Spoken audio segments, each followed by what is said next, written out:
மதங்களை கடந்து சமூக சேவைகளிலும் ஈடுபட்டு சமுதாயத்தில் புறக்கணிக்கப்பட்ட கல்வி, மறுக்கப்பட்ட கல்வி, கற்க இயலாத பெண்களுக்கு கல்வியையும் வாழ்வாதாரத்தையும் வழங்க மரிய மொட்டுக்கள் இல்லம், நடுத்தர விளிம்பு நிலை பெண்களுக்கான பாதுகாப்பான தங்குமிடம் வழங்கக்கூடிய ரோஷினி நிவாஸ்னு சமூக சேவை நிறுவனங்களையும் நடத்திட்டு வர்றதுக்கு என்னுடைய வாழ்த்துக்கள். இங்கே மாணவர்கள் இருக்கீங்க.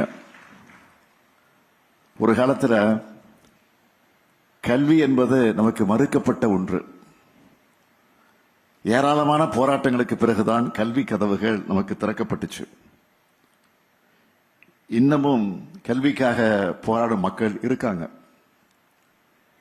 கல்வியை ஊக்குவிக்க வேண்டும் என்பதற்காகத்தான் காலை உணவு திட்டம், நான் முதல்வன், புதுமை பெண், தமிழ் புதல்வன் நிறைய திட்டங்களை செயல்படுத்திக்கிட்டு இருக்கோம்.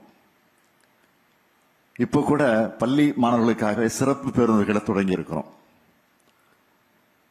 நம்ம எல்லா தரப்புக்கும் இத்தனை திட்டங்களை தொடங்கி எல்லாரும் செயல்படுறோம். ஆனா இந்திய அளவில் பல மாநிலங்களில் வெறுப்புணர்வு தூண்டப்படுது. அதுக்கு அரசே துணை போகுது. இதுவரை இல்லாத அளவுக்கு இந்தியாவில் சிறுபான்மையினர் நெருக்கடிக்கு ஆளாகியிருக்காங்க. இதெல்லாம் நிரந்தரம் அல்ல. இந்தியாவோட மத நல்லிணக்கத்தை கெடுக்க நினைக்கிற சக்தியோட கோட்டம் ரொம்ப நாள் நீடிக்காது. சாதி மத பிரிவினை பார்க்காம எல்லோரையும் சமமா நடத்துற பண்பை ஸ்கூல்ல நீங்க வளர்த்துக்கணும். தும்பை விட்டு விட்டு வாழை பிடிக்க கூடாதுன்னு சொல்லுவாங்க. அப்படித்தான் தமிழ்நாடு எப்பவும் சமத்துவ பூங்காவா சகோதரத்தோட திகழணும்னா மாணவர்களான நீங்க இப்பவே அந்த எண்ணத்தோட வளர்ந்தாதான் முடியும். அதனாலதான் ஸ்கூல் நிகழ்ச்சியில கூட அரசியலும் அட்வைஸும் பேச வேண்டியதா இருக்கு. சமூக படிப்பில பலருக்கும் எல்லா வாய்ப்புகளும் கிடைக்கிறது இல்ல.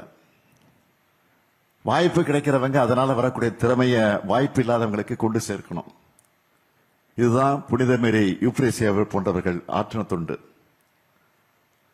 இன்னைக்கு நம்ம பள்ளியில படிக்கிற நீங்க அடுத்து பட்டப்படிப்பு, ஆராய்ச்சி படிப்புன்னு படிச்சு முன்னேறணும். இன்னைக்கு சயின்ஸ் எவ்வளவோ வளர்ந்துருச்சு.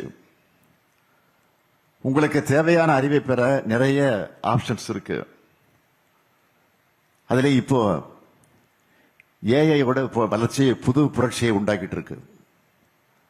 அதுக்காக எல்லாத்துக்கும் ஏஐ இருக்கு, நாம எதுக்குன்னு படிக்கணும்னு நினைச்சிடாதீங்க. எந்த கண்டுபிடிப்பையும் நீங்க உங்க வளர்ச்சிக்காகத்தான் பயன்படுத்தி இருக்கணுமே தவிர அது உங்களுடைய சிந்தனையை சிதைக்க அனுமதிக்க கூடாது.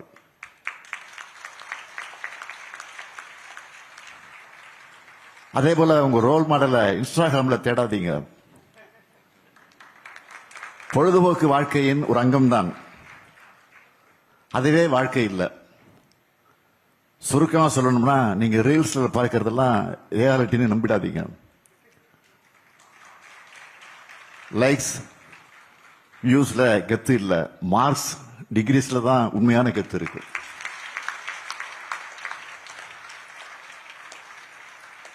படிக்கிறதோட நல்லா விளையாடுங்க, உடல்நிலையும் பார்த்துக்க வேண்டும். டீச்சர்ஸும் இன்னைக்கு இருக்கக்கூடிய பசங்களுக்கு எந்த மாதிரி அப்கிரேட் ஆகணும், பேரண்ட்ஸும் நம்ம பசங்க என்ன நினைக்கிறாங்கன்னு காது கொடுத்து கேளுங்க, மனசை விட்டு பேசுங்க. அவங்களுக்கு ஒரு பிரச்சனை பயப்படாம நம்ம கிட்ட தைரியமா ஷேர் பண்ணணும். அந்த நம்பிக்கையை அவங்களுக்கு நீங்க கொடுக்கணும். பசங்க கிட்ட உங்க பெஸ்ட் ஃப்ரெண்ட் யாருன்னு கேட்டா எங்க அப்பா அம்மான்னு சொல்லணும். அப்படி பழகுங்க. கல்வி, நண்பர்கள், சூழல் இதுதான் பசங்களுடைய எதிர்காலத்தை தீர்மானிக்கும்.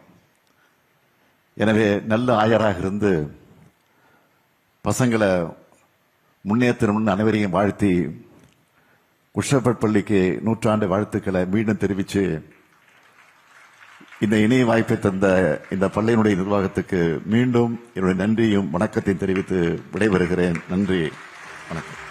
படிக்கிறேன்.